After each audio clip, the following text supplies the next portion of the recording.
audio Loveline may contain sexually oriented content.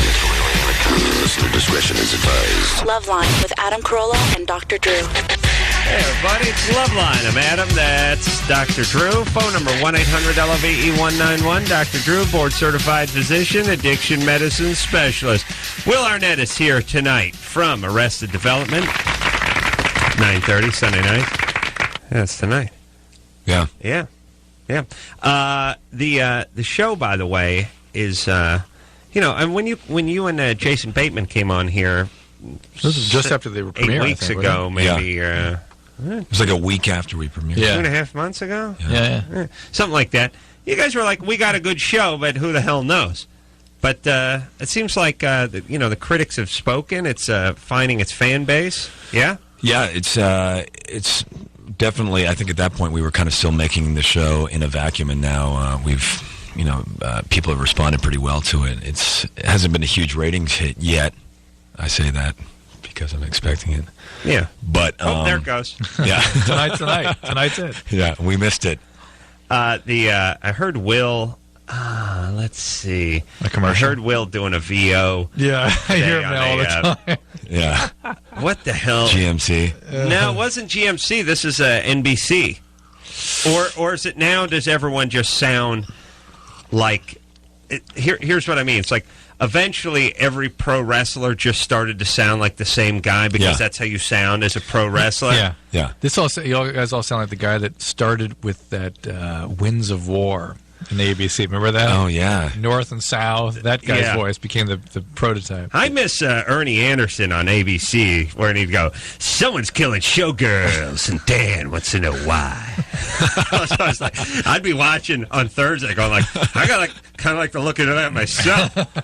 Yeah, and for voiceover guys, the way to do it is to sit at home and listen to the way the guys who are making money do it. Right. And then you go and you just imitate them. And if you imitate them, they're like, great, you're way cheaper. Right. And you're right here. I swear it was like, no, it wasn't Judging Amy. What the hell? It was some sort of NBC. But I mean, do you do NBC? Do you do anything on NBC? No. Well, then, man, this guy was ripping you off, or man, were you ripping this guy off? I was probably ripping him off. But it's just, it's become, it was comical. I TiVo'd it. I ran it back 3 times. Like, this week on Judging Amy. It's like, wow. Just become a rapist. Yeah. In order for Amy to stop an international jewel thief, Amy is going to have to become a rapist. Which is odd because you wouldn't know why that would have to be. But that's why you got to watch. She's going to do. Yeah. Why would someone have to become a rapist to stop counterfeiters? Seemingly illegal. You would think. Yeah. Where's the correlation? Yeah. Well, why don't you tune in and find out? On Judging Amy. That's right. And Will is married. Well, it's just too bad. What's my show? Oh, the Crank Anchors. No, Crank Anchors, Tuesday nights. Thank you. 10:30 on Comedy Central. No, a Hack. That's right. It's too bad Hack didn't make it because always the best. This week on Hack. In order to reach these kids, Hack will have to become a rapist. Now listening always funny. Listening to that voice, I now know the guy you mean. It is on NBC, and he does NBC daytime, and he's like the seemingly lowest sounding, most sort of daunting guy, and it's for NBC daytime though. It's like. No, then on an all new days. You're like Days of Our Lives. How many Z's and days? Yeah. This week on Days. It's like he just keeps talking until he runs out of air with each word. This week on Days. He doesn't stop himself at the end of the word. It seems weird that the networks wouldn't try to develop people that were different just because the convention becomes convention. Yeah, well, there are a few. If you listen, there are a few different guys who kind of have their own thing. There was that Hal Riney was the guy who was out of the gate was he was the guy who used to do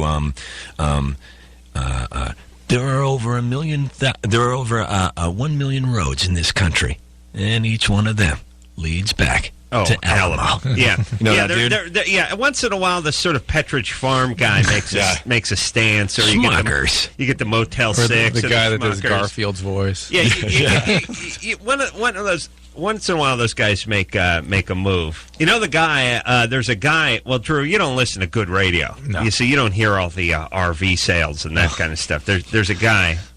It's probably a regional thing. We'll get into it off the air, but definitely one of my favorite.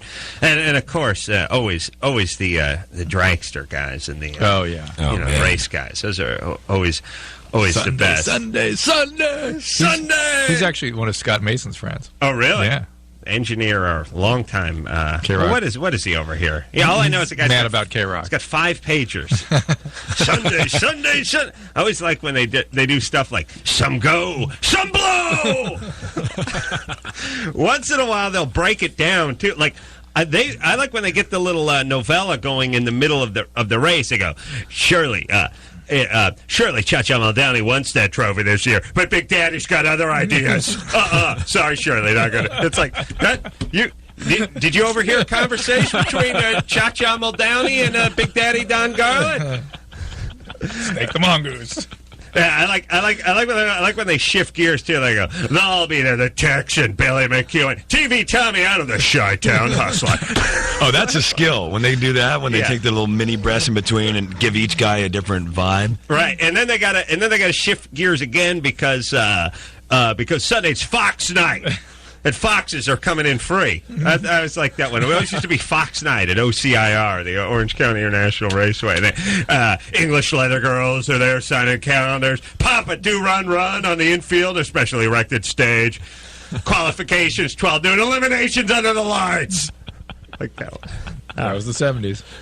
I liked it when they tell you where the freeways collided, too. Right. Ascot Raceway, where the 110, the 710, the 405 explode! Wow. Gee, seems like there be some rubbernecking going on there. Do you think that was going through the minds of the engineers when they were putting the freeways together too? Yeah. These 3 freeways are going to explode. Yeah, the free. Look, I understand there's going to be a lot of action over at the International Raceway. I don't need a lot of action on the way there. I need to think that the freeway's going to explode. I know. I take your word for it. It's a big event. I don't want to blow up. I don't want the station wagon to catch on fire on the way there. Is that cool? Yeah, let's just get there. Yeah, it was great. They'd have like Fox on the Run by Sweet playing in the background. Oh, that was great. Them were the days. Yeah. Oh, wait a minute. One more good one. Oh. Where the guy, there was one great one where the guy explained what nitromethane did. Oh, yeah. He'd go, nitromethane. Drop it on the ground, stomp on it, drop a match on it, virtually nothing. But put it inside a 15-to-1 compression Hemi big block Mopar engine. Liquid dynamite! Liquid dynamite. Isn't that called nitroglycerin, by the way? Liquid dynamite. Explaining what we could do with our nitromethane. Chris, you had something. Jackie? Hello? Hello. You're 22? 22, yes. What's up? Hi. Is this Adam? Yeah. Yes. Oh, okay. Sorry. Okay, I'm 22, and I'm dating a guy that's 26, just turned 26, and I've been dating him for, like, almost a year. Yeah. And sex is really good between the both of us, but everything else is not. Like, intimacy is pretty bad, and, like, he even has a hard time acting like he's my boyfriend in public completely. And, he's like, I'm his first everything. I'm his first girlfriend. I'm his first, like, you know, sex and everything. Really? He was a virgin before he met you. Yeah. Why? You sure of that? Yeah. No guy brags about that. What? Nobody brags about that. I am positive about it. It's not something that he'd brag about. It's just something that's a fact. Like, he's very into computers. Like, he's not a nerd, but, like, he's... What? Yeah. Starting to fit. Go ahead. Yeah. It's coming together. Yeah, he's like, I mean, he's just completely into computers and mechanics and all that All right, stuff. it's coming into focus. But why are you with him? Calling all nerds. Yeah. Well, that's a good Yeah, question. why are you am I with him? Yeah. Well, at first, he was just a really interesting person. Like, he doesn't have a problem speaking his opinion. Hey, And, Jackie, and that's I all. get that at the beginning there was some passion and there was interesting and there was, you know, It decent was, physical. yeah, it was a little but bit more now- passionate at the beginning. Okay, Hold now on, it's hold over. on. Jackie, you got a big ass? Do I have a big ass? Big gal? A little bit. A little bit. All right. Hold on a second. I'm just, look, the nerdy 26-year-old computer guy, he don't get his hymen busted by some young hottie. These guys, nobody wants. These guys are damaged goods. They got the stink of failure and aqua velva on them. Well, now why do you think he's pulling away then? Why isn't he hanging out with both fists? He doesn't know how to act in a relationship. Or did somehow now he feels like in line? Grandiose, Yeah. Jackie? Yes. All right. What did you have a couple of bad relationships before this guy? Well, before him, I was kind of, like, I'm a lot more experienced than him, obviously. Not necessarily bad relationships, just ones that really just haven't worked out. All right. All right. Well, this one isn't working out either, it sounds like. Yeah. What's it been? A year? How long has it been going It's on? been almost a year. It didn't start off as a relationship. We just started off as, like, just hanging out friends. And then we started getting, like, intimate. And, I mean, like, if I could just, see it as just sex and only sex, it would be completely fine. Because sex is really good with him. But everything else is not. Really? Like, yeah, the sex is great. Like, I don't know. Maybe I trained him well or something. But, like, it's really good. Well, he gives her the old mechanical pencil and the keystone. And that what this is? You'd think because he works with his hands so much, he'd be, like, better at, foreplay or something. No. But Jackie, please. Got nothing to do with that. Come on. Look, okay, so look, here's the thing, Jackie. There might be a situation where he looks at you as damaged goods, or not damaged goods per se, but entry level, yeah. Which is like, look, I don't have any experience. I'm not going to marry some chick who's got 10 times more experience than I do. Nor am I going to marry the first. How much experience I have. Hang on. Nor am I going to marry somebody that I'm getting started with. Yeah, I got some work to do. Yeah. You're, right. So this is a prime example of why buy the cow when the milk when is the free. It's not even by the cow. It's just guys. No offense. He's getting guys get he's started. behind the curve, yeah. too. He's 26. We might as well be 16. Right. All right, Well, Jackie, feel free to dump him. Yes. Here's the deal. I think that's what we're all feeling here. Here's the deal. You say to him, look, here's what I need. If it's within reason and he doesn't meet your demands, then that's it. If he it. can deliver, if he can be intimate, if he can be available, if he can get things back the way they were, or motivated to be back the way they were. I mean, if he's not motivated to do it, that tells you a ton. Does he call you his girlfriend? Oh, she's gone. Yeah, he does. I'm going to say Jackie, no. Does he call you that? Does he call me his girlfriend? Yeah. Not really, no. All right, that's that's not it. good. That's He's bad just sign. hanging around. Bad sign. Yeah. Yeah. All right. You just Hey, they're both young. She's She's 22. Just a keypad for his mouse to bounce on. By the way, she's probably just getting out of her bad boy thing anyway. This is good. This will get her out of that. Oh, she's out all right. The computer guy's Yeah, but she's found that bad boy. she can have good sex with the bad boy and with a good boy, and that's all right. Oh, how obnoxious would this guy be? He's like 26. You've known him for 10 years. He's the biggest puss in the world. All of a sudden, he's getting laid, and all of a sudden, you got Ricardo Montalban. What happened to the Dungeons and Dragons? They're smoking Tiparillos, trying to ask guy wants to fight all the time. Same guy. I know. Oh, it's horrible when guys get laid. Scotty? Yeah, You're 27? that's correct. What's happening? First of all, I'd like to say I'm a big fan of your show. Adam, miss you on the Man Show. Thank you. Yeah, you're welcome. Dr. Drew, I have a question. My wife and I, we've been married for about 3 years, and before then we were... By the way, Scotty, nice strategy. Nice strategy. Build Adam up and then just let him stew. That's good. No, that's all right. Great joke. Okay. He's a big fan. Nothing wrong with that. All right, go ahead, Scotty. Like I said, my wife and I have been married for 3.5 years, and before then, when we were fiancé, sex was great. I mean, we would have it like 2-3 times a day, sometimes more on the weekends. But now that we've been married, we haven't had.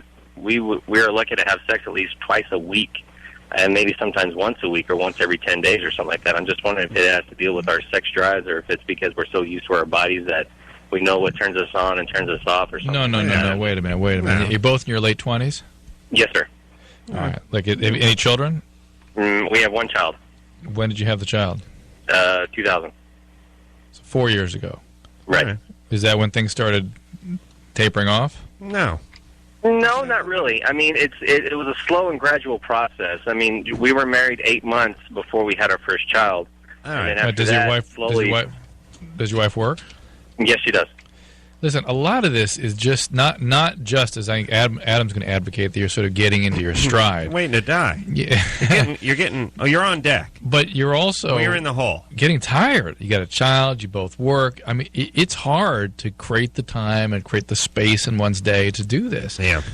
What? Yeah. No, I'm just thinking about these guys. These guys like Drew of Supreme Passion, where they're like, hey, I've been with the same woman for 52 years. I can't wait to get home every night to good make times. Passionate love to her. It's like, what? Really? Well, I don't know. I mean, look, you get a boner once in a while. You gotta relieve yourself. You got to take care of the old lady too. But you start getting into a little rhythm, and that rhythm. But don't you go through? Don't you go through the butterfly? Don't you go through stages where, like, sometimes you're having sex a lot, sometimes you're not, and people feel the need if they're told by the sort of the perception is out there that if you're not doing it once every 5 days on the money, then you're not having. Bring up an interesting point. Is that when we all were growing up, the whole idea of sexual expression was sort of a rebellion against social norms. Now, people are trying to keep up with some abstract concept of what we're all supposed to be doing, especially young people who feel flawed if they don't keep up with this concept of what sexuality is. Here's the problem. By the way, I said fly to the butterfly, and I meant fly to the bumblebee. We all understand. We translate it. Glad you translate it. Here's my point. Here's the problem. The problem is if one partner wants it 5 days a week and the other partner wants it twice a month. That's where there's a problem. That's where you got a problem. If you guys are just slipping into a twice a week, once a week rhythm, and that's your rhythm, and everyone's happy, so be it. The average is 1.5 per week. That's the average in the country. So what's the half? A BJ? Yeah, with the fee, that's 1.5 right there. I was wondering about how that works, like when they do 2.7 kids, I'm or two hand jobs, right? A dwarf or Asian kid, who's that 0.7, And as you age, these kids are in their 20s, but you age, your biological rhythms change too, and then menopause hits in, and menopause hits in. These things affect all that. So. Yeah. All right. So there you go. It's good times. It's good times. Yeah. And look, here's the deal, fellers. If you want to get your wife to kick it up a notch, the only way to really get her to do it is to, I hate to say it, you got to start listening. You got to start feigning listening. Number one, you got to start, like, being attentive. You got to, here's the deal. Like, there's really, here's the problem. Guys want, well, stop doing that, Drew. Guys, you're making noise. Guys want more sex, so they're like, what can I do? How could I talk my wife into giving it up more? The only thing you're going to do, it's like getting a raise in your allowance. Don't go bug your dad. Just go out and rake the lawn and see if he flips you an extra $5 at the end of the week. Right. And it might not happen the first week. It might happen the second week. But start listening. Oh, here's one. This is tough. Be nice to her friends. That's the other thing.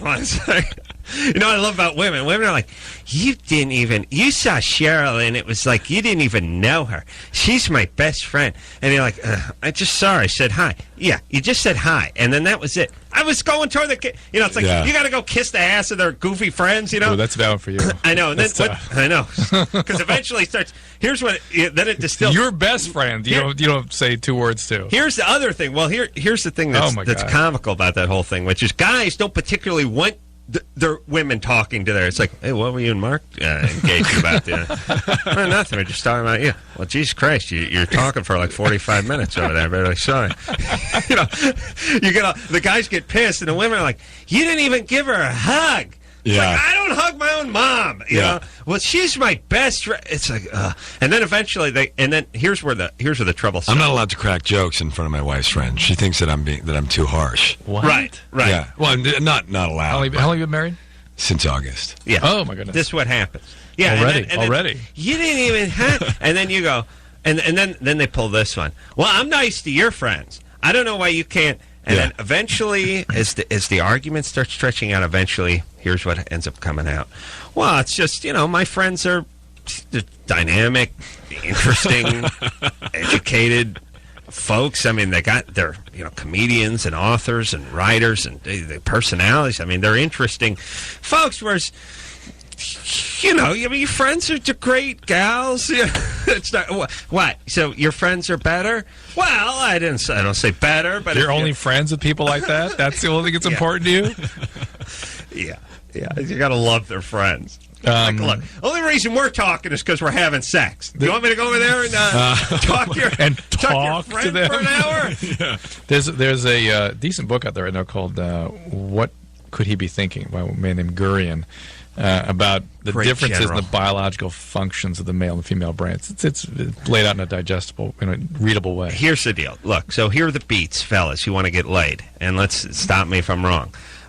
Listen, or at least pretend to be listening. Like, they come in, they start talking about what went on at work. Just hit the pause on the TiVo or the DVD or whatever. Stop. Oh, boy, they'll go nuts. Stop that and turn around and look at them. Don't just look at the set. Some compliments. Also start carrying your weight around there, and leave your socks everywhere. Talk to their friends. Ask them about stuff that you really don't care about, but ask anyway. Yeah, Sheila at work. How's that going? Because, remember last time what it is? You two wore the same sweater and there was a little bad blood. It's showing an appreciation for the things that are intrinsically important to them, even though you know in your heart they mean nothing to you. Yeah, but showing an appreciation for that, such as putting your S away as opposed to leaving it out. And making a point. It's more than just nodding, too. Yeah, being a parent. Yeah, I know your wife's listening, but it's like being a parent. It's like, Daddy, guess what I made at school today? We took a toilet paper roll and put a Santa beard on it. You got to now. If that was one of your buddies, you go, hey, Saint Tard, how about you get your fat ass out of the way so I finish watching the TV? When you're a kid, you got to be like, oh my God, that's beautiful. I got to put that up on my dashboard. That's amazing. All right, let's face it. Guys aren't great at that, but that's what you need to do. Yeah, but on the other hand, that's wonderful. Let me make the contrary opinion. You. That what are you looking for from women? Right. Wait. Yes, you are right. But listen to what we're looking for from women. Hold on a second.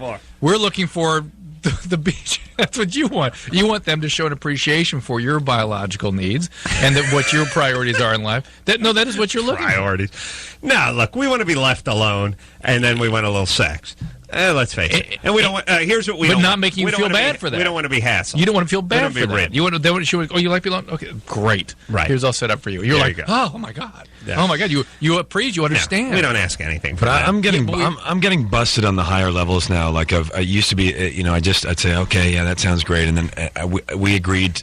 She told me something a while ago. Said, okay, great. And then I ran into these people the other day, and they said, you guys can't come to this party because you've got to do this other thing. And I said, yeah, I don't know anything about that. I'm sorry. I called my wife, and my wife said, are you an idiot? Yeah. I told you 5 times in your face, and you nodded. I know. We got to talk off the air. Yeah. You need a calendar. Yeah. We got to take a break, too. But here, let me say this to all the ladies listening out there.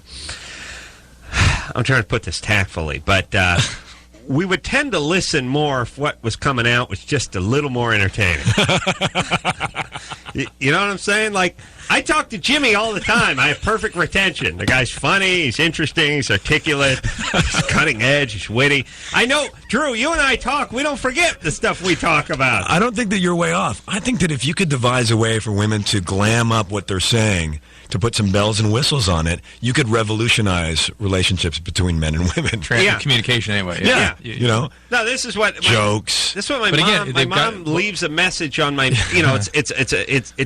She leaves a message on my phone machine that's like 8 minutes of just pure nothing. It's like I would rather her just pull taffy next to the phone, really need to and then think puts the message in at the very end, which I've hung up already. You really need to think of it as two people speaking slightly different languages. You need to be translating as you're speaking. And whatever it is, we need to translate back. When we offer something, it needs to have an appreciation for what their perceptions are. All right. Of what we're saying. All right, let's take a break. Let's take a break. Maybe we're spoiled. We're entertainers. We're on the radio. I keep wanting to yell. My mom tells me, I'm like, let's pace it up now. Now, where's the art going here? This is. You give her a note session after her message. I give her some notes. I circle some things, highlight some other things. All right, Will Arnett is here tonight. He's from Arrested Development, Fox, Sunday nights, 9:30. We'll take a quick break. We'll be right back.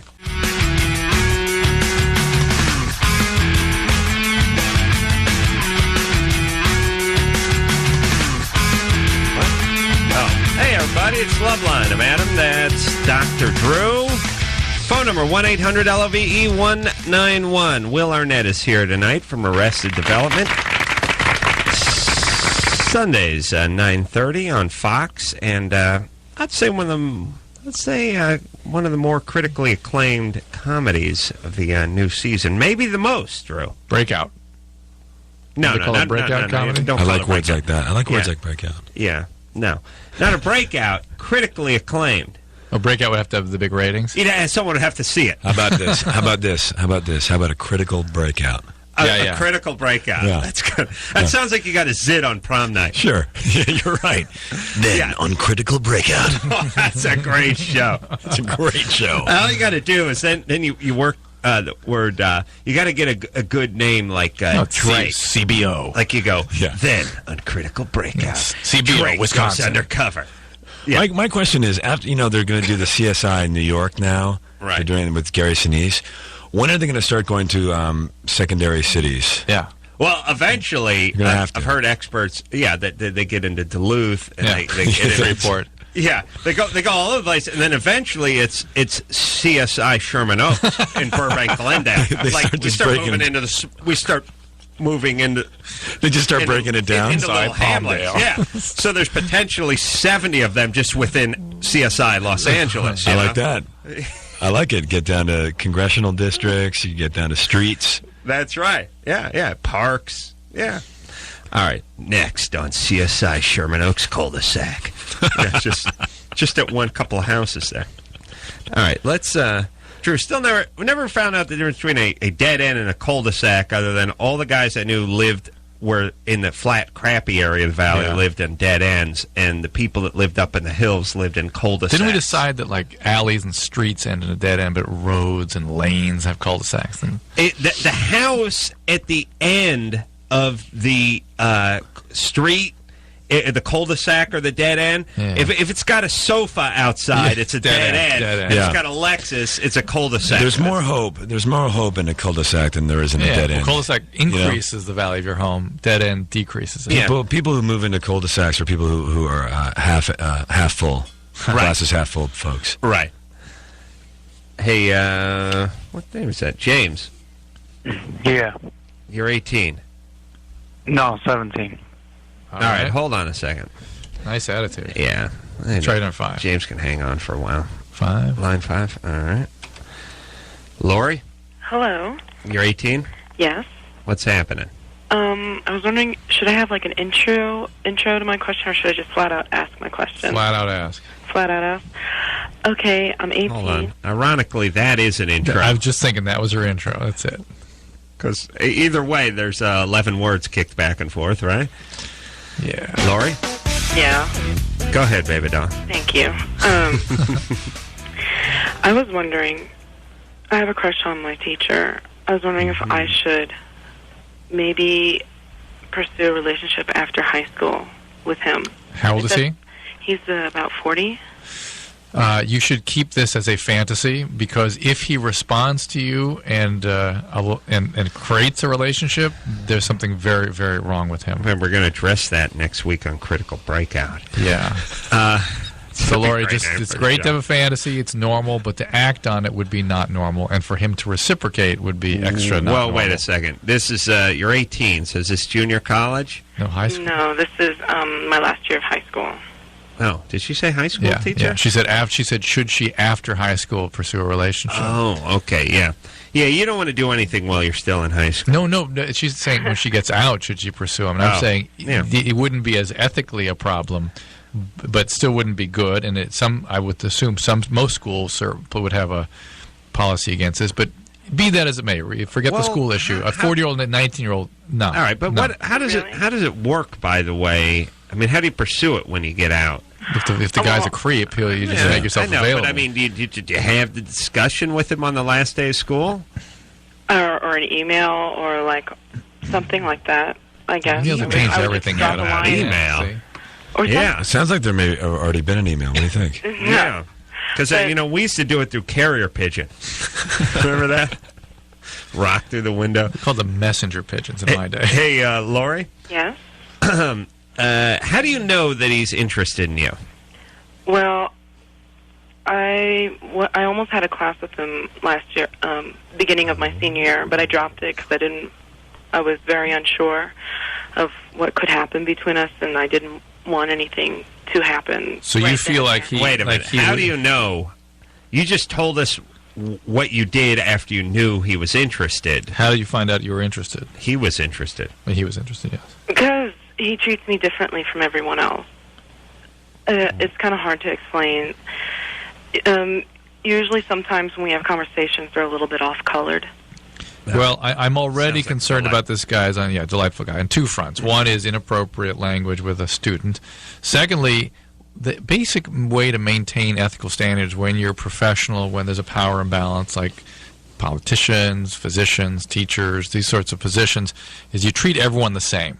Right. And if you start treating someone differently, that's already an ethical boundary violation. So you try to F everyone who comes into your office. If that's your policy. That's your policy. 85-year-old you can't, male. It's got to be the same. Same as the hot stewardess. Well, that's how... Well.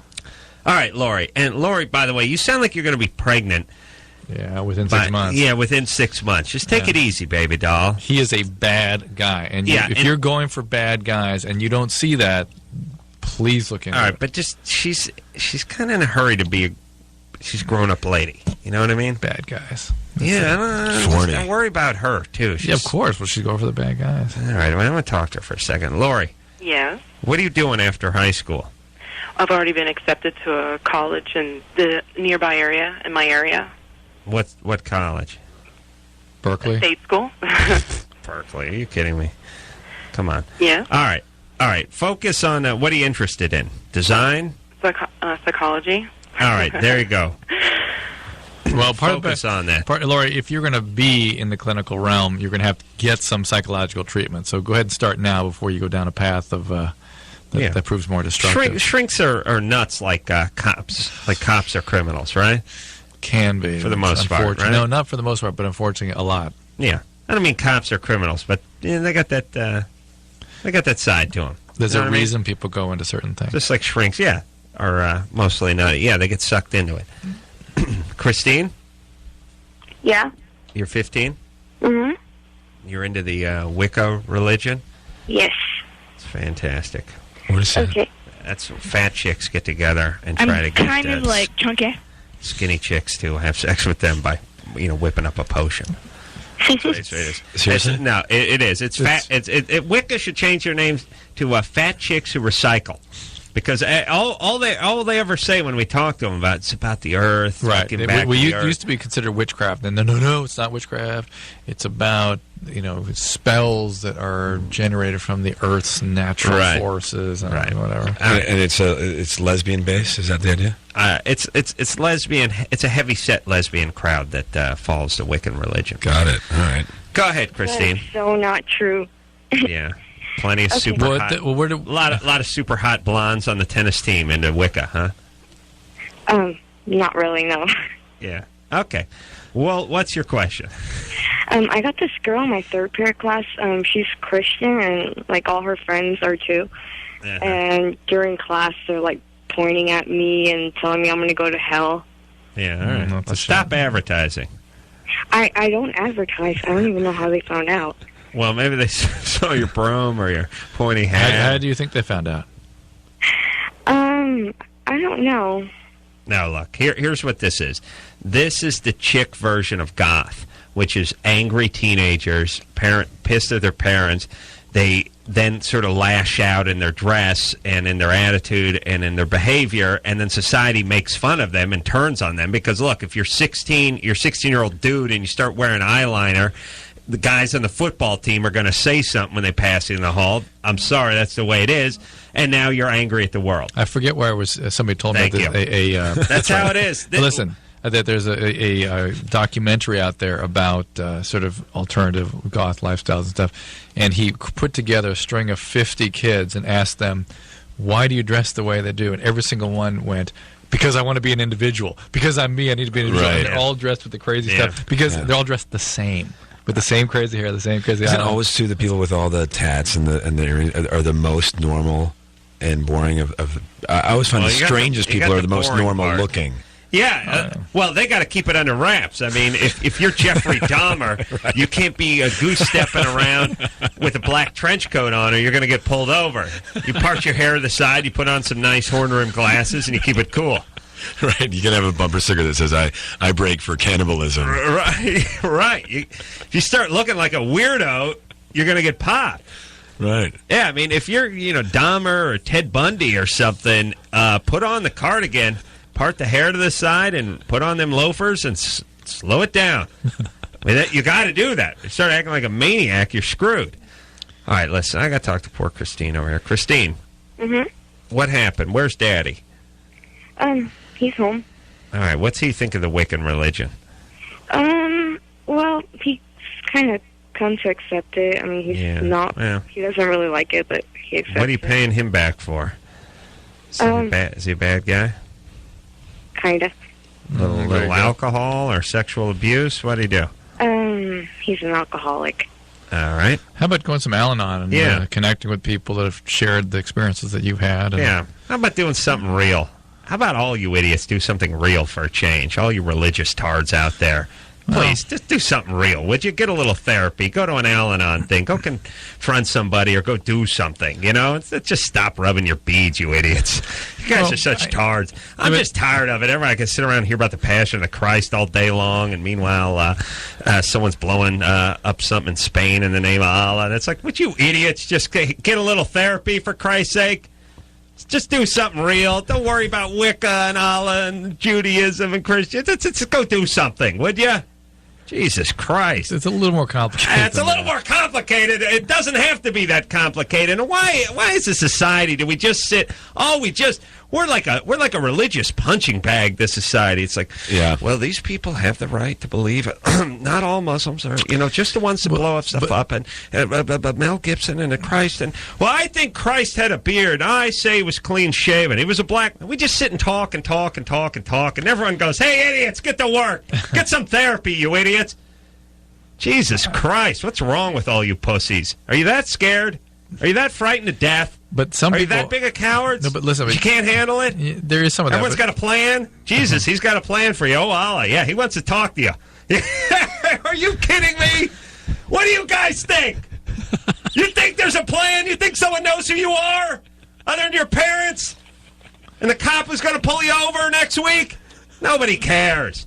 Just start taking care of yourself, being good to your kids, and get to work, would you? And then you die, and that's it. That was based in Judeo-Christian ethic right there. Oh, okay? Jesus Christ. So doing that, you'd be happy with. And B, a lot of people, while you and I put a lot of value in the individual, a lot of people put a value in the community that they're part of. They identify with that more than themselves. They're cowards. They're cowards. They're cowards. They're scared to die. They don't want to die and be nothing. That's what it all is. There's a plan. Oh, Jesus, he's got a plan. Well, your 2-year-old just got run over. God's got a plan. God's got a plan for you. You guys could be reunited when you die. Are you kidding me? Come on, people. Use your head. Just get a little therapy, read a book or two, be good to your family, be good to yourself, don't hurt anybody, and get busy. We'll be right back. Shut up. We will be right back. And shut up with this crap people, already. What about us atheists? I'm tired of hearing it. I'm tired of hearing about Mel Gibson. I'm tired of hearing about what's going on in Israel. I'm tired of it. Maybe we're looking for a mythology that fits our current understanding of the world. These are just primitive idiots. Yeah, but maybe we're struggling with trying to find something that fits. You guys are struggling with it. Leave me out. I'm tired of hearing about you idiots.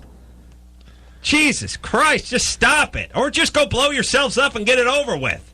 Just leave us out of it. I'm starting a new religion. It's based on like overnight fast national ratings and stuff like that. It's going to be great. Right. It's called... But it's based in reality. All right. Like how do we do in the demo? Right. And then we all That's just all it is in this town anyway, Drew. All right. And does anyone really believe? And if they do really believe, why they get so angry when you tell them you don't believe? All right. Will Arnett is here. We'll see him in hell. That's for damn sure, because he didn't stop me. He is here from Arrested Development. We'll take a quick break. We'll be right back.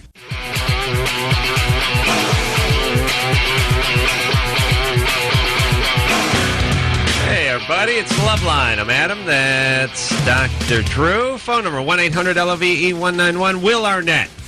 Very articulate Will Arnett, who agrees with everything Drew and I say. God bless him. It means he's a genius. Off air. Agrees with everything. Arrested Development, everyone.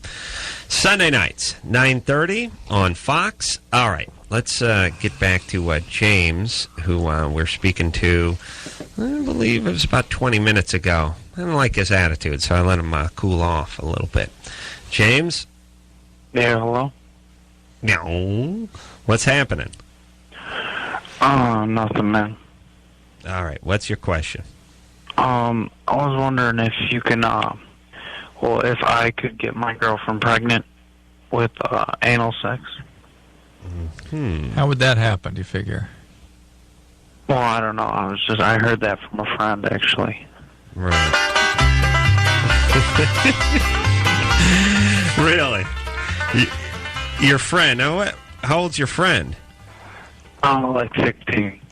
I love that music. All right. Yeah, too bad. Anyway, but we've occasionally had this call. I had a great feeling about James, too. I can't believe it. Yeah, it's shocking. The roll the dice, snake eyes. Wow. You know, once in a while you're wrong. I'm big enough a man to admit when I'm wrong, Drew. I had a gut feeling about this kid. I thought he was going to take this show in a whole new direction. Hey, I guess I was wrong. I told you what POW meant in Hawaii, didn't I? Did I say this? 30 words, right? That means finished. Pow. So we're always going, pow, that's it. It's a sound a Hawaiian makes when he comes. That's how you know. Afterwards. Yeah. No, that's it. That's when he comes. That's the sound. That's how the sound. It was like, pow. All right, I gotta go. Wouldn't that be great though? Finished. Wouldn't that be great though if James had come on and you set it all up and he was all down, and then he said, "Why?" And that was it. Blown you guys out of the water. Would have been satisfying somehow. Much more satisfying. Anyway, did it happen? All right. So, but anyway, we've had occasionally questioners ask about the idea of things dripping out and getting other places. And of course, they there's always ask that. They I know. Anal sex. Listen, there's no connection there anatomically, so things would have to sort of get out and go in somewhere else, and there you go. Yeah. But it sort of can be like how how birds spread seeds. You know that they eat the berries and seeds, and then they fly, and then they crap it out, and then it grows somewhere in a field somewhere far away. You know, I mean, this could theoretically happen that the semen could actually find its way or drip around, but theoretically never happens. All right, let's wear a condom anyway during those acts. The anal stuff. Yeah. Oh yeah. I put on an inner tube for that. I mean, that's. I want a little something. I want some mill. You know what I'm saying? Yeah, I'm talking. I want mill. All right, Irene. Hello. You're 16. Yes, I am. Wow, been on hold for 73 minutes, and the show's only been on the air for 51 minutes. I fell asleep. What's happening, baby doll? Thanks. Thank you for figuring it out. No, it's yeah. What's up? Okay. Sorry. Okay, let me sit up. Is that okay? No, you cannot sit up. No, we'd like you inverted. Put your gravity boots on and hang from the door jamb. Wow, it's like a witch. I was going to say, there's another Wiccan. Are you into that Wicca, Irene? No, I don't even know what that is. Good. That means you're not fat. Only fat chicks know what it is. Is Wicca W-I-C-A stand for something, or is it just the word Wicca? It's W-I-C-C-A. Huh? W-I-C-A? I'll look it up during the... Yeah. Okay. All right, it's actually Wiccan, isn't it? It's the Wiccan religion, but then you would be Wicca. I get, or who knows? Go ahead, Irene. It's not like standing for something, like someone says... No, it isn't. Irene, you got about a minute and a half here. Here we go. Okay, so I was wondering, if you're 16, can you date someone that's 18 or 19 and not have sex? Like, would they be interested in you in the old-fashioned way where they would, like, take you to the movies and take you to the theater and you'd feel really pretty and they'd be nice to you? Oh. Yeah, you get a guy who shows up with the wax in his mustache, riding one of those bikes with a big front wheel. Yeah. Irene, here's the reality. Guys can do that, but they still have, their priority is still the idea of a sexual encounter. Then how do you wait till you're married? Well, that's the challenge. Yeah. But 16 and 18... Don't set the bar that high. At 16 and 18, the motivational priorities are quite different. Yeah. Although you're still at 18, going to still be wanting what you want now. Now, 16-year-old chicks should be dating 13-year-old guys. I mean, that's right. About, sexually, that would be about right. Yeah. If you're a 15, 16-year-old chick who's not interested in putting out sexually, wouldn't mind a little kissing, a little petting, a little second base, a little cop a feel over the sweater action, you should be looking at a sixth grader. But Don't be looking at a guy who's got a couple of units over at the local junior college. That ain't that guy. Isn't it, though, interesting hearing to what she wants out of a relationship? I mean, take another 16-year-old guy, and that is going to sound like Charlie Brown's teacher to him. What? Well, here's the thing. And it's never been old-fashioned, by the way. Am I right? It's never been that way. I mean, guys, the history of the world is that guys who are 17, 18 have always been trying to get some. Yes, but they've been able to accommodate a courtship ritual that got completely disintegrated in the 60s. Right. And that girls are still asking for that or some version of it. They need to basically young people need to create a new ritual. Yes. What is some sort of dating ritual, something that satisfied both of them a little bit more. Yeah, they wanted to do this, but society sort of kept them in check. Yeah, now it's all but everybody wants the same thing. Well, not really. No. It's a little bit different than that. That's right. Well, the reality is, we got to take a break, but a 15, 6-year-old girl who really wants to get it on is usually someone who's troubled. Yeah. And a 15, 6-year-old guy who wants to get it on is, possibly the next Dr. Drew. Very passionate young man. Will Arnett is here. We'll take a quick break. We'll be right back. Hey, everybody. Loveline. I'm Adam. That's Dr. Drew. Will Arnett is here tonight. Will is from Arrested Development. That is 9:30 Sunday nights on Fox. Critical Breakout. It's reached that level. And it's going to be a breakout hit. Already has a critical acclaim. Eventually. Critical acclaim. Yeah. Yeah. It's doing good. All right. Let's talk to Michelle, who's 20. Michelle? Yeah. What's happening? I had a question. Like, when I have sex, I can really only orgasm in one position, like usually the missionary position. I want to know, like, why that is or how I could change that. Yeah. So you have a orgasm during intercourse? Yeah. You understand that that's already unusual for a 20-year-old? Oh. Most women never have sex during intercourse, and certainly not at 20. So you're way ahead of things. Wow. Yeah. Yeah, you didn't know about that, huh? Nope. All right. Most women require some kind of most women, some can, like you, have it during intercourse. Some have multiple during intercourse, but most need oral sex, something like that.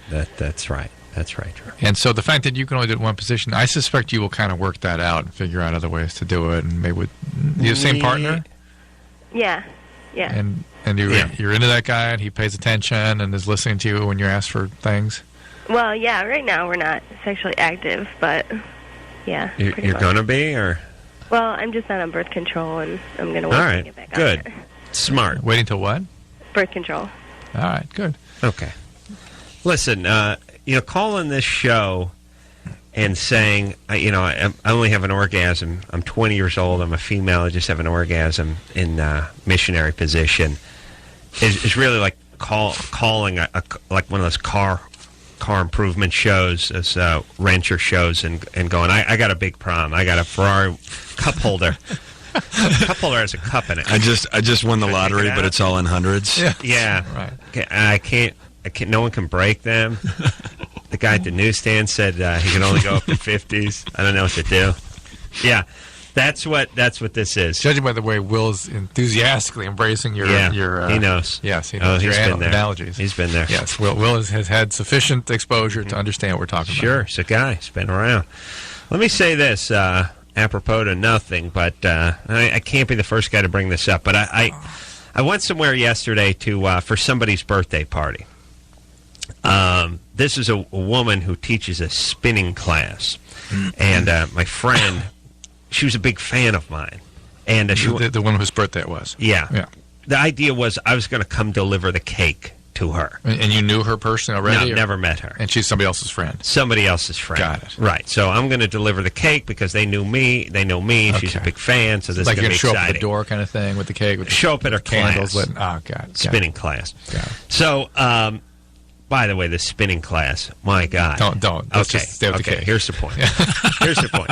So I'm out front of this class with my buddy Chris, and it's like, no, don't be quiet. The girls are like shielding us because she's finishing the class. It's going to be a big surprise. There's always a big surprise involved with the birthday and stuff. But there's always the snafu around the candles. Who's got some matches? Right. Who's got a lighter? Do you smoke? No, I just took this spinning class. Okay, somebody's got it. Then you're trying to light the cake sort of covertly and quietly. And I was like, get the candles lit. She's coming.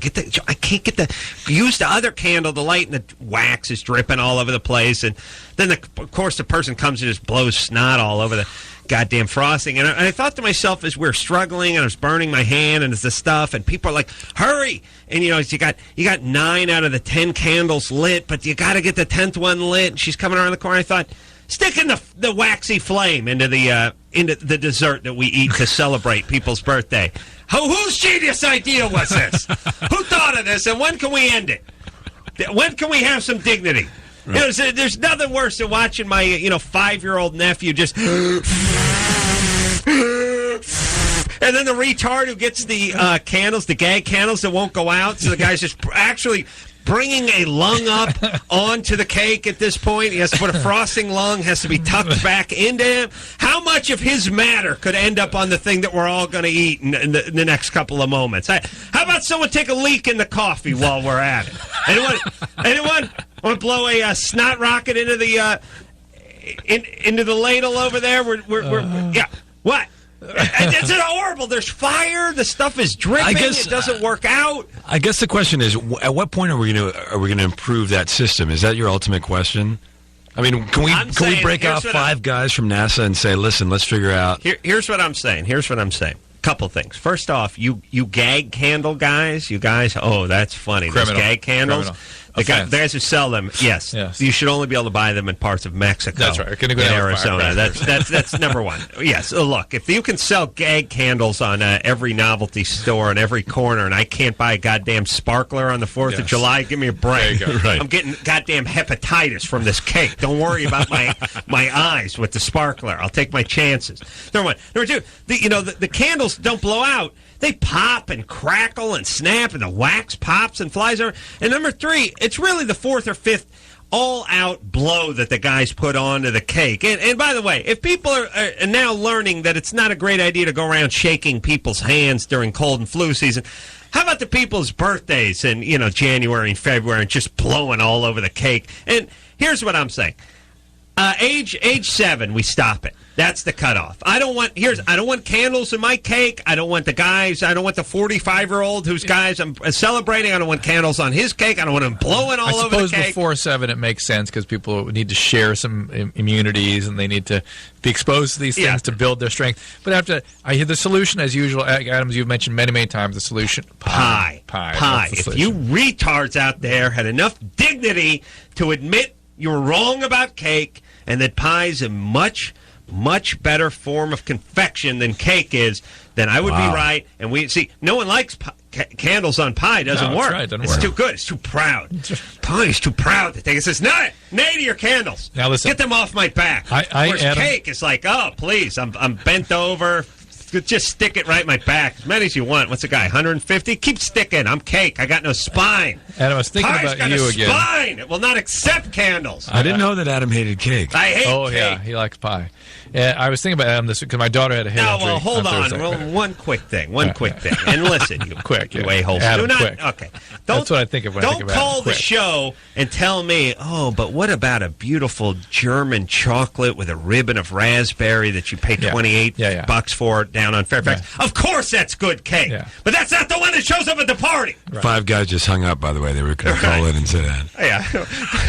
It's the sheet cake. German raspberry. It's the sheet cake, which I claim is just a mispronunciation on the real word that sounds exactly like it that you pussies pick up over at Ralph's. It's just got the white frosting on it that you try to pass off as a birthday cake. That's the one I end up with. I got no problem about the one that comes over from Switzerland and costs $35. I have a problem. I never see that cake. That cake don't get the candles in it. It's the sheet cake that does. I was thinking about you this weekend because my daughter had a head injury and started having these funny reactions afterwards and stuff. And I thought to myself, I started thinking about Adam and mushrooms.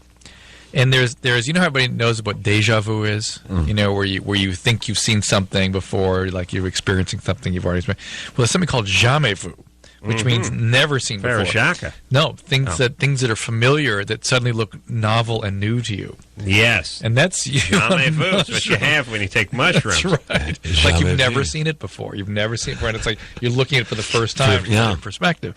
And my whole life your life is jamais vu. That's because right. Because as the wind is blowing and I'm trying to light the fifth candle and the wax is melting onto the 40-year-old woman who's going to celebrate, and I'm thinking, really?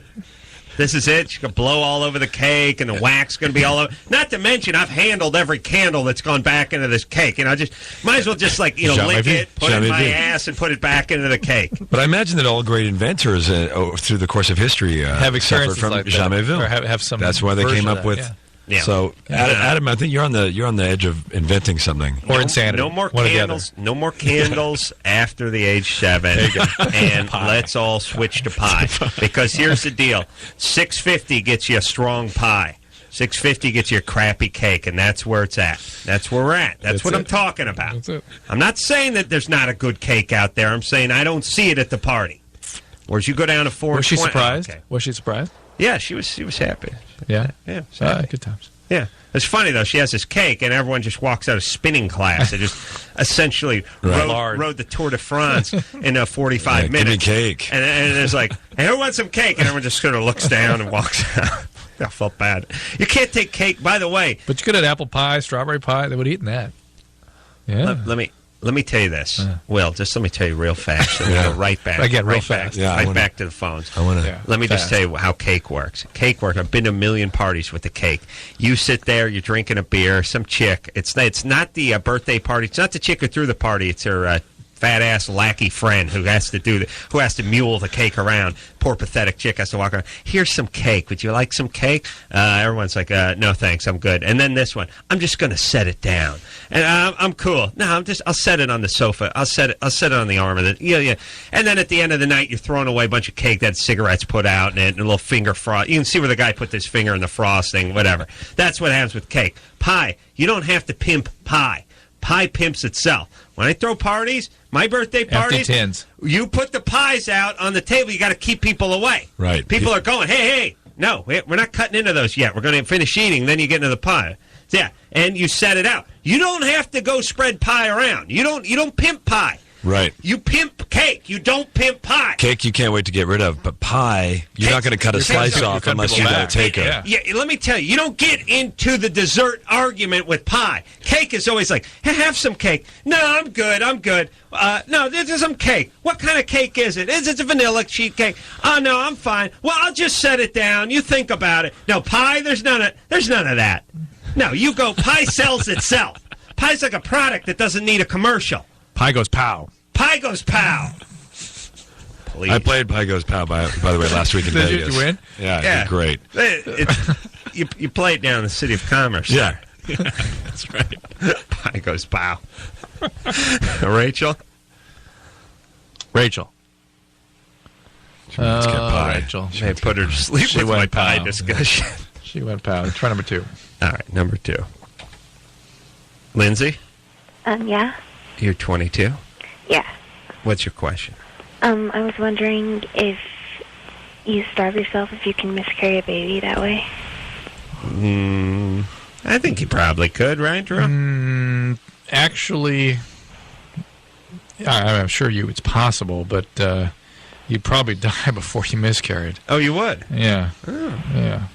Why? What's up, Lindsay? And let me tell you something about the way nature and the big man upstairs works. The only people that miscarry are really the people who have been trying to get pregnant for 14 years, successful attorney couples and things like amazing. that with the room already decorated. They miscarry. The white trashers from Salt Lake who don't want the kid because the old man's abusive, that kid goes to term.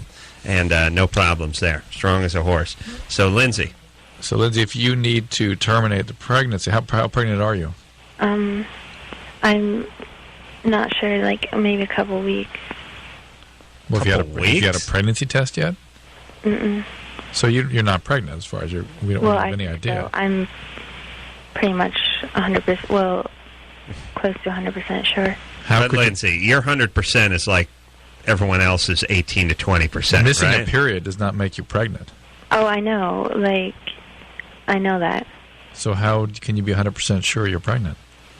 Without a test. Well, I'm not saying 100%, but pretty sure because I know my body pretty well, and like my, I mean, I've thought I've been pregnant before, and I hadn't been, but I'm pretty sure. Man, hold on. Well, Lindsay was on the speech and debate team in high school. Yeah, it's quite a strong argument she's making. Well, I call that's touche. That's game, set, match, Drew. So I know my body. You better keep, I've been pregnant before and been wrong. I thought I was pregnant before, but I was wrong. Yeah, I thought I was pregnant wrong. Right. And now I think I'm pregnant again.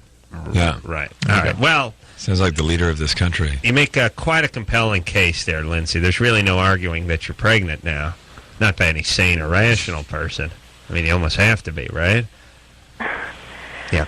Who No, got I know you can, I know it, you think I'm, being stupid or something, but I'm, serious. Well, I know, but what about the other times you thought you were pregnant and you weren't, but you know your body? Well, because, I thought maybe, the condom broke or something like that, people have times when they're, not... That's the other thing. It's like when kids argue. It's like someone brings up a valid point that you have to sort of address. Dismissed. And you go, I'm just going to pick another angle because I feel like I'm cornered over here. I'll just hop into another chess set. Yeah. That's what these... by the way, politicians do nothing but this, too. It's as soon as they get cornered in this chess game, they'll just hop over and land on another chessboard over here, and we'll start a new game. Yeah, I'll just not answer whatever the valid question that was brought up. All right, Lindsay, let's get past all this. I'm past all this. Yes. Who's the... you like pie or cake better? Pie. Smart. Okay, baby. Let's talk. Let's talk. What can we do to help you? Are you... who was the father? I don't know if I want to report, because this is a person that is going to genetically... nature or nurture. Yeah. This kid's going to like pie. Yeah. You create an army. That's what I'm Lindsay, looking for. who's the guy? He's just this guy I met. Why are you having sex with all these guys, unprotected, and not taking care of yourself? What's going on? I don't know. I'm pretty, sexually compulsive, and I try not to be, but, Were you sexually abused growing up? I don't think so. Were you physically abused? Yeah. Okay. Your parents weren't pie people, though, were they? My dad loves pie. Oh, really? Was he the abuser? Yeah. Oh, yeah. Oh. I'll tell you, once in a while it happens. That's a black mark on the pie eating. I'm going to pull this guy's file when I get home, and we're going to look into this, because we can't take and eat what we call bad eggs or bad... At the break, I want to ask you who we is. It as a front, It's a front. It's a front. See, the pie eating is it's like a Jeffrey Dahmer being... These guys will do this. They'll be seen just bringing home empty pie tins and boxes, carrying them like they're props. So, oh, well, there he goes. He must be a decent guy. It's a beard. He's a smart guy. Look at him. He's got a new pie he brings home every day. Then he just throws it on the ground. It's filled with those packing peanuts, the styrofoam, and then starts beating the crap out of his kid. All right, Lindsay. The neighbors don't know. So I think he's a pie-eating man. Being an abuse survivor is what that causes a lot of this shift in the motivational systems of your brain that make you do things you don't want to do. Yes. And one of the things that a primitive way of trying to control feelings and to feel better about yourself is to act out sexually. And you're doing that, and you're doing it to an extent that it's putting you in harm's way. How about looking into some help, some treatment with this? Because this is not good. Yeah, she's calling from Salt Lake. She's not going to get any therapy. I mean, what she can turn to the church. Is she Mormon? Turn to the church, Lindsay. Oh, boy. I've tried to get my tubes tied 3 times, and no one will do it. Are you Mormon? No. I'm not talking about not getting pregnant so much as harming yourself many different ways. Take care of yourself. What do you do? Do you work? Are you Mormon? No, I'm not Mormon, and I don't. Okay. You don't work. What do you do all day besides have sex? Not a whole lot. How do you support yourself? My parents support me. I had to move back in. Okay. So, look, you're depressed. Yeah, of course. Are you using drugs or alcohol? Not really. So just depression. You're very depressed, Lindsay. I can hear it in your voice. How about a little therapy? Listen to a little classical music. Do they allow classical music in Utah? What? I lived in California for a while, and when I was there, I got my brother. I was living with my brother, and he kicked me out. And then I got abducted when I was there and raped by this person too. So that's why I had to come back, and I haven't really done much since I've been back. And but I was sexually compulsive before I got raped too. Who abducted you? Some person off the street. Were you prostituting yourself? No, my brother had just dropped me off at the street, and I was trying to get to LAX, and before I could get there, then that happened. So. They picked you up in their car? Yeah. Liz, you got to get some treatment. I mean, that could happen. Yeah, I just want to know what happened. You call the cops or anything? No, I didn't. Okay. You're what?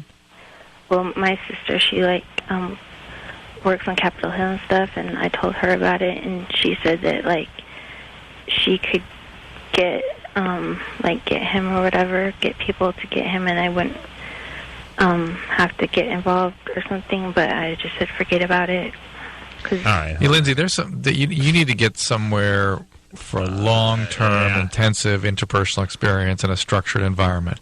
Some sort of place where you go and live and get some help. And this is going to take a little time here. There's a lot going on in Lindsay's head. Well, a lot and a little. Yeah. All at the same time. Yeah. All right. A ton and not that much. Yeah, Lindsay, really, seriously, commit yourself to a long-term course of treatment. You've been living a chaotic lifestyle for a long time, and lots of trauma. It takes many, many, many months to repair this. I'd like to be a fly on the wall in that conversation with the sister over on Capitol Hill. Yeah, I don't know if I really got that part. Yeah, that's all right. And why, by the way, why isn't the sister going, hey, let's get you some help? Yeah. Not, we're going to get that guy. What the hell? Well, to be fair to sister, Capitol Hill mainly just deals in secondhand CDs. It's actually Capitol Records. It's not the Washington one. Right. They have a lot of Sinatra stuff and old Elvis stuff. Jennifer? Yes. You're 24? I am. All right, so now you know how to keep the candle wax off the birthday cake? Yeah, I do. You have to put a lifesaver at the bottom of the candle. Yeah, Jennifer, he's not worried about the wax. I got about halfway through that. I was already on the phone when I figured out it's the snot and the bodily fluids that Adam's worried about. The lifesaver at the bottom of the candle is not bad, although I don't have a lot of lifesavers on hand. You know, I would someone's going to have to make a run. Yeah, buy the roll. Okay. That's number one. But number two, there's the part where your sleeve is catching on fire because you've lit the first 8 candles and you're reaching across the other one. You got to start. Ones You got to start from the center, though, Adam. I mean, everybody knows that. Well, these ones were arranged in a circle around the perimeter, and I found myself, trying to light the other one and have it. I always try to go. One goes out. Here, one goes out. That's the other one too. Right. And you try to get that last candle on a match where it's like you got a match. That match is good for 3 candles. You're going for 4, and that's when it gets low. Does the World War I thing apply to lighting candles too? You know that you can't light 3 cigarettes off one match. Right. Did you ever hear that? It's bad luck. It's bad luck because the first one the guys see you, the second one they take aim, and the third one they fire. Oh yeah. I wonder if that works on candles on birthday. I didn't cakes, know too. that was a World Tell War that to I a thing, 4-year-old at his birthday. Makes sense. Yeah. Nice image. Well, you just run in a serpentine fashion while we blow these candles out so we don't get hit by sniper. I'm going to have my kid convinced there's a sniper looking for him. At all times. You guys can make great dad.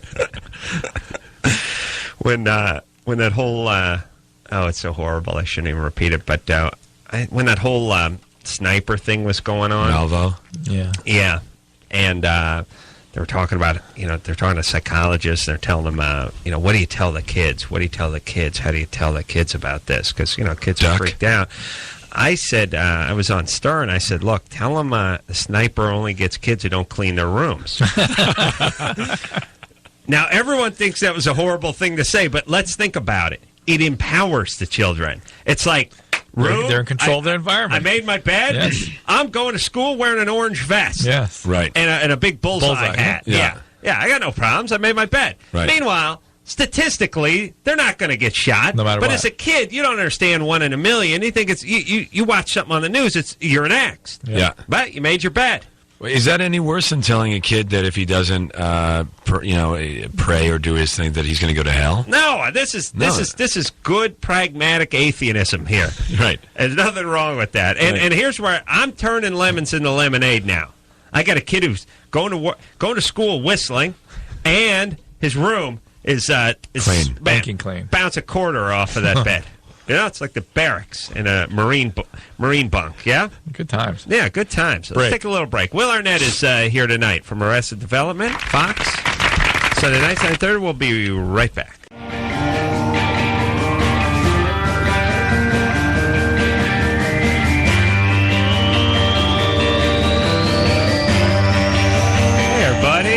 Loveline. I'm Adam. That's Dr. Drew. Phone number 1-800-LOVE-191. Will Arnett is here tonight. Will is from Arrested Development. He's also, who's he married to from SNL?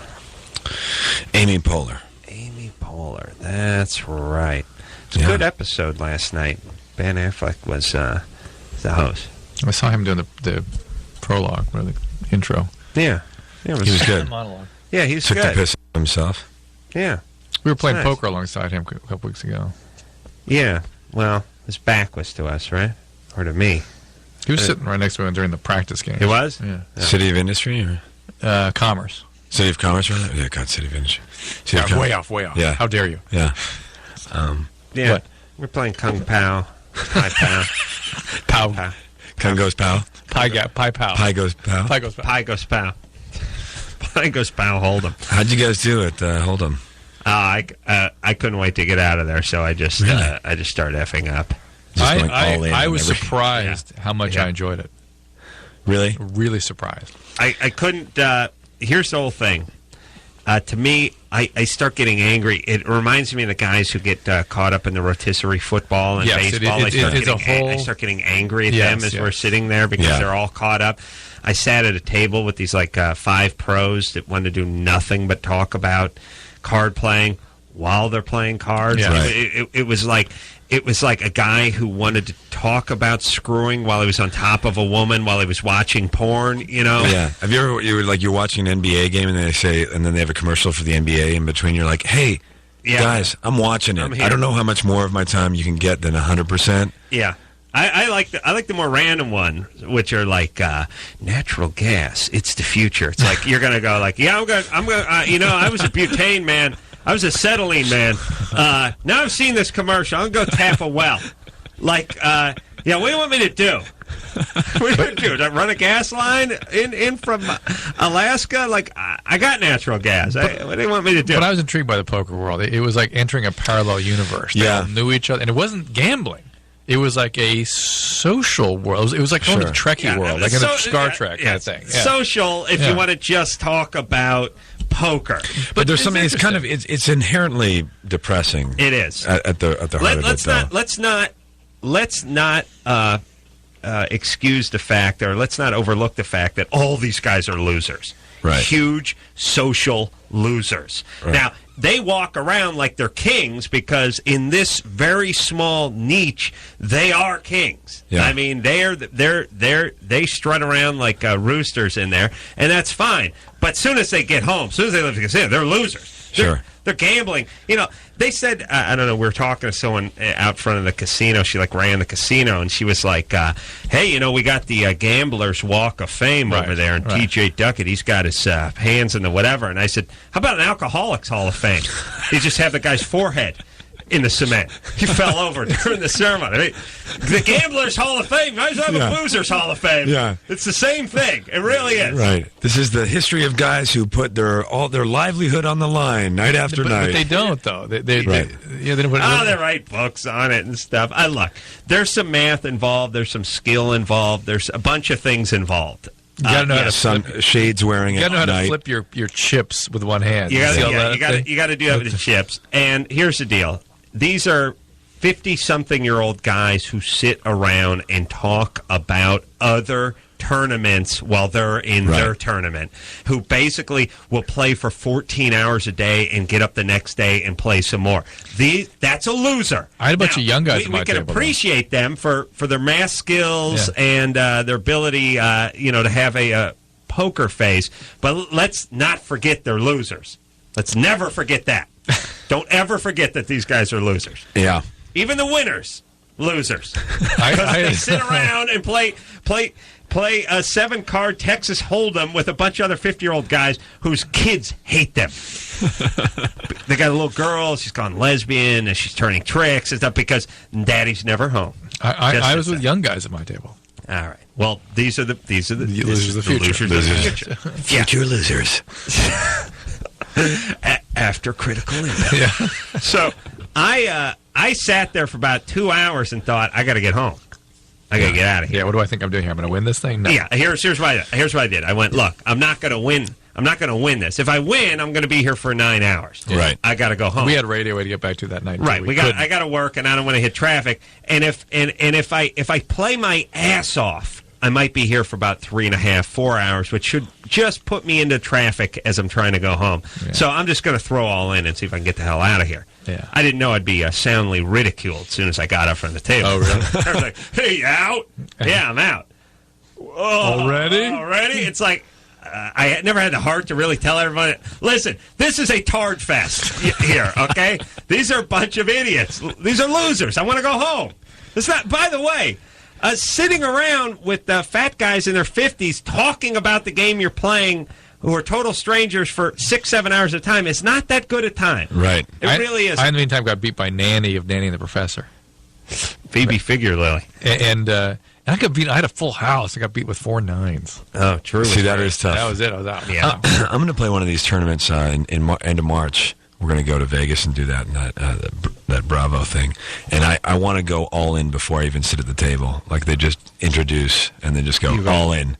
Go all in. I'm all in. Yeah. Before they even shuffle Do the it, cards. because here's what you want. You want the free flight to Vegas. Right. You want the comped room. Yes. You want the per diem. Yes. And you want to get the hell out of there and hit a strip club with the men. Well, I can't confirm or deny that. Right. But you know what I'm Everything talking else, about. yes. And here's the whole thing about. Okay, let me just say one more thing about the poker.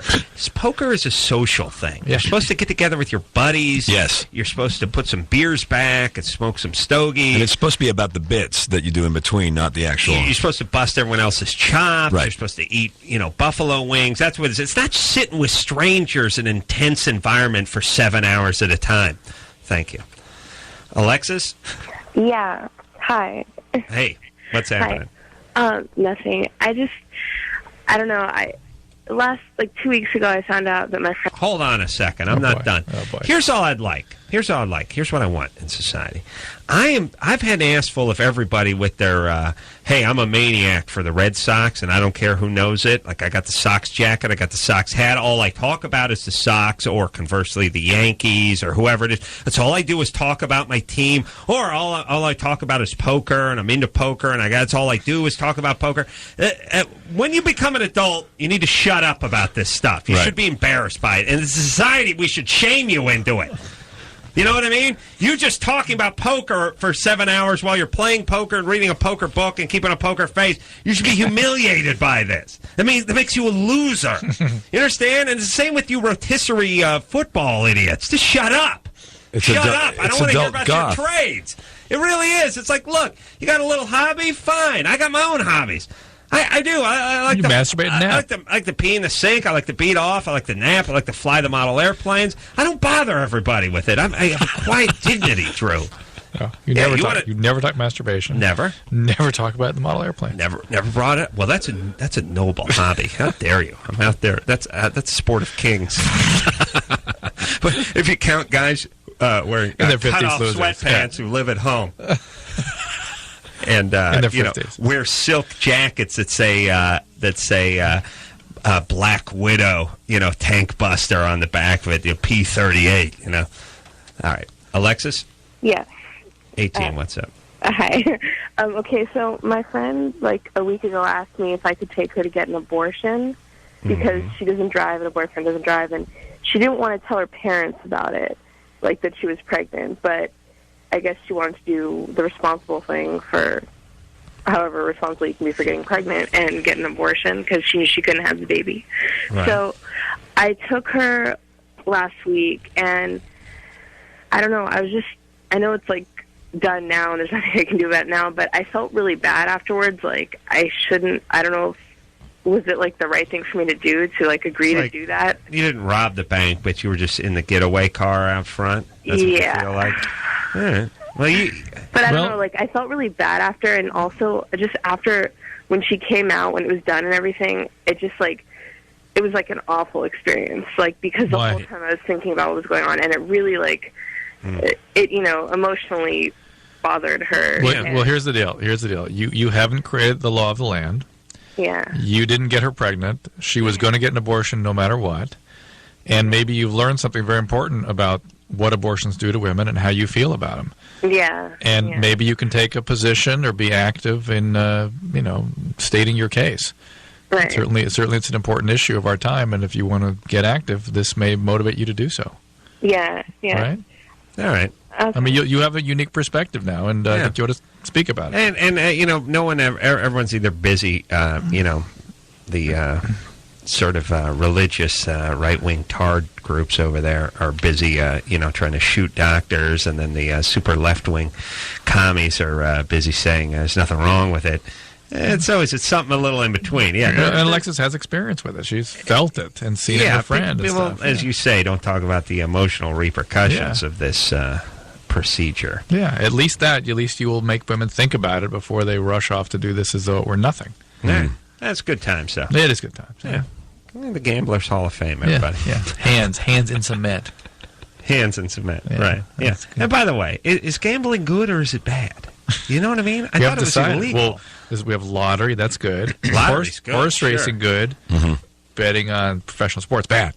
Oh, well, yes. Poker, good. Poker's good. Hey, Pai-gow, bad. Well, no. Texas Pai-gow's Hold'em good. and Pai-gow is okay, but you Blackjack, bad. couldn't just play back. Bad. So clear. Bad. Yeah. Bad. Evil. It's crystal clear. Satan's sport. Have you ever been to Atlantic City, by the way? No. It's like the most depressing place. That's what people say. And you go to Vegas, and people are playing craps, and people are gathered around, and they're cheering, and they're going nuts, and they're there for a weekend. Atlantic City, they're just making rent. Yeah. Really? It's like they win, they're like, great. Yeah, and it is gambling is as much an addiction as alcohol or anything else. Oh, I man. mean, it sucks you in, and it can arguably ruin you just as fast, if absolutely. not faster, than alcoholism or many other addictions. UNLV has a laboratory, gambling laboratory. Set up a casino, and they put college kids in, and they study their behavior and stuff, their biology in response to the gambling. But by the way, UNLV, I was in Vegas, like I said, and I drove by their big stadium, the Thomas Mack Center, Mack, yeah. Mm-hmm. and on the marquee, that is of what is presumably a university. It looks building. like a hotel. They got ads for slots and stuff. I'm like, what? Really? Seriously? Yeah. Oh, that's funny. Yeah, look, I think people should definitely have the right to gamble if they feel like it, but make no mistake, it can ruin you. It's you would not put it this way. You don't want your husband doing a lot of gambling. I had to think long and hard whether I was going to do that poker event we did, right. What that meant, and try to represent a point of view. Finally was able to make his decision when he realized he got a free Santa Anita tote. I had to go. Pushed him over the edge. You get that tote back. Now you're good. So a tote collection. No, it was a travel channel tote. Who decided that all the people that participate in all these things need a tote? You know what I need? I need a huge tote to tote the totes. I have millions of tote bags now. My kids like those totes. All right. It's a tote. I didn't even know what a tote was when I know. What are you toting when you're not going anywhere? They spend the night at Peabody's house. All right, well, let them tote this stuff in a pillow sack, like we did. Or put foot foil around it. I put my sleeping bag, a pillow, change underpants, and foil. We should give them to hobos who have to usually use a stick with the thing. With the bandana with the polka dots on it. We should start giving out these swag totes. Oh, that'll ruin everything. Yeah. All right, we're going to take a quick break. Will Arnett here tonight. We'll be right back after this. Hey, everybody. It's Loveline. I'm Adam. That's Dr. Drew. Will Arnett is here tonight. Arrested Development is his show, Sunday nights, 9:30 on Fox. Will's good people. Like Will. He's good. He's level-headed. A rapist. and so he is. Who is that? This week on Hack. All right, so that wasn't you on NBC doing that. What do you do besides the GMC commercials? Is that engineered? Yeah, by professional grade engineering. Yeah, say that. Come on, give me It's not more than you need, just more than you're used to. That's right. It's true. And it is true. Unacceptable. That's true. You don't need more, but because you've been dealing with other companies. Now, what if you've been dealing with GMC? Yeah, then you're used to it. Really address then you're used that. to it. Michael? Yeah. You're 20? Yeah. What's up? Bogus. Yeah. What's up? Yeah, I got a question for Drew. It's bogus, Michael. Whatever it is, we don't believe it. We don't believe it. You've got to pick it up in your attitude. Yeah, your voice. It's all wrong. No. Okay, well, I was at a party, and I was drinking, and some girl gave me oral sex, and it turns out I got chlamydia from it. And I was wondering if I gave another girl oral sex, is it possible to give it to her, even though, like, I didn't kiss her or anything? That that chlamydia would magically go from your penis to your mouth? Well, yeah, I don't know. Can you get to yourself? You know what I'm saying? No. Are you from Nantucket? No, I don't think so. Okay. Because there once was this guy, Drew. Remember From him? Nantucket? Yeah. No, Michael, your chlamydia is transmitted by, if it's on the penis. In her case, it evidently was in her throat, which is there is such a thing. Yeah, I know. I mean, I still don't believe you, but Michael. whatever. So yeah, if you have, who would blow Michael? And by the way, once you have chlamydia is treated with a single dose of antibiotic, and then it's over. So presumably you got that, and so it's over for you anyway. All right, let's talk to young Rachel. Rachel, Hey, guys. 26. What's happening, baby doll? Well, coming off a divorce, recovering Mormon, and dating. I've always been the one that's had a boyfriend. Now I just date a lot of guys. Alrighty. I've got some friends who think maybe I'm sleeping with too many of them. I rotate between about 4 and 5 guys. Sex a couple times a week. I'm always careful. Condoms, birth control, all that. You're more right. Now, you separate them, or do they have to tag in? Well, I try not to have too many of them in one day, obviously. All right. You know, there's no ties, no commitment. All right. So you must they don't know that I'm doing this, though.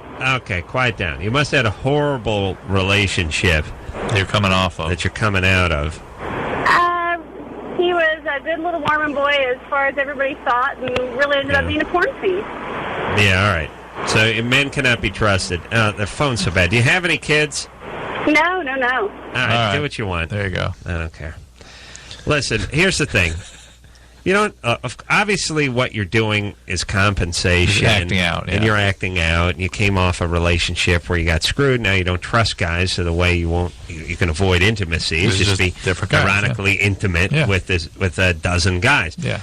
Fine. Do what you want. Get it out of your system, and in a year you'll be ready to get married if you don't get worn out down there, which I've seen happen. Yeah. Or these guys don't try to kill each other, or you. Yeah, whatever. Keep in mind, you're dealing with 5 guys. One of them may have a pistol and a 40-ouncer somewhere. Right. That's about all it takes with guys. But if you don't have any kids, you're screwing up, and you're not cheating on anybody, knock yourself out. We don't judge here. Have you guys read Under the Banner of Heaven, by the way? No, what's that? That I don't read. I believe it poisons the mind. Go ahead. It's that Krakauer book about Mormonism. It's intense. Really intense. Speaking of crack hour, it's getting to that time. So. Crack hours for me. It's 12:30. Yeah, Sunday nights. Yeah, so I got to get moving here. I didn't even know. Yeah. Oh yeah, old lady starts heating up the pipe about 12:15. Come home, get my slippers on. 12:30 Sunday nights, crack hour. This is the new American Family. That's right, Jim. Yeah. You're 21. Your girlfriend cheated with your best friend, and they don't know you know. Exactly. All right. But it's a little more complicated than that. Yeah, I've been dating her for about a year and a half now, and everything I thought was going great.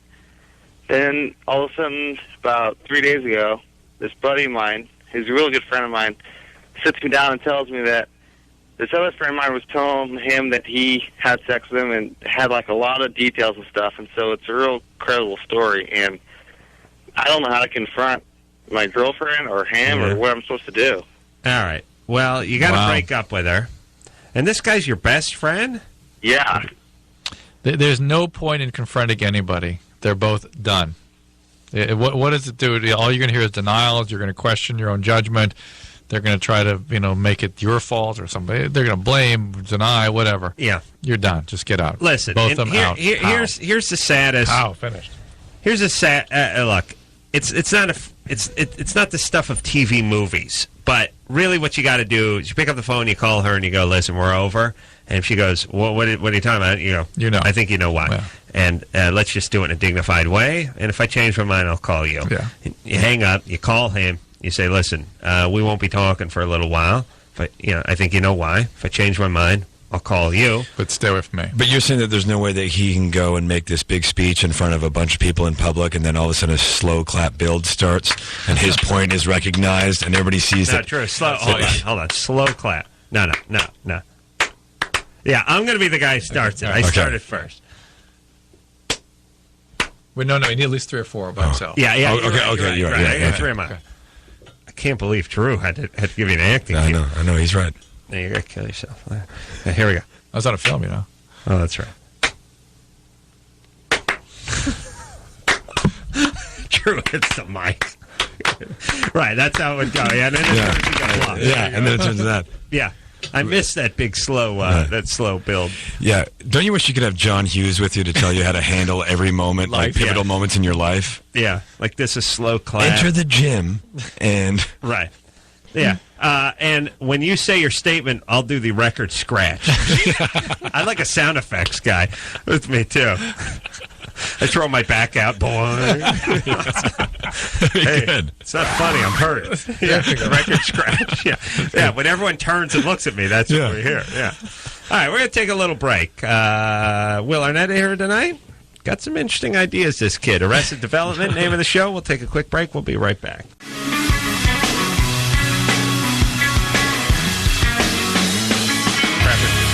All right. Will Arnett here, everybody. And that's it. Say bye to him. Yeah. Bye, Will. Yeah, see you guys. Yeah. This Good is great. seeing you. It was fun to be here. Amy Poehler's his wife, by the way. And you get her on this show if she ever get out to L.A.? Yeah, next time she's out here. When is that? Well, we're done, so I go back. But maybe in, May. Right. And get on that. Yeah. I love SNL. Yeah. Always a fan of the show. Arrested Development, everyone. Sunday night, 9:30 on Fox. Rapist. Please, the mics are still hot. A rapist, Arnett. Yeah. Always a delight. So, until next time, this is Adam Carolla for Dr. Drew saying mahalo. My dad loves pie. Oh, really? Was he the abuser? Yeah. Oh, yeah. Oh. I'll tell you, once in a while it happens. That's a black mark on the pie eating. This has been Loveline. The opinions expressed on this show are not necessarily those of the staff, management, sponsors, or this station. The producer for Loveline is Ann Ingold. Loveline is a presentation of Westwood One Entertainment.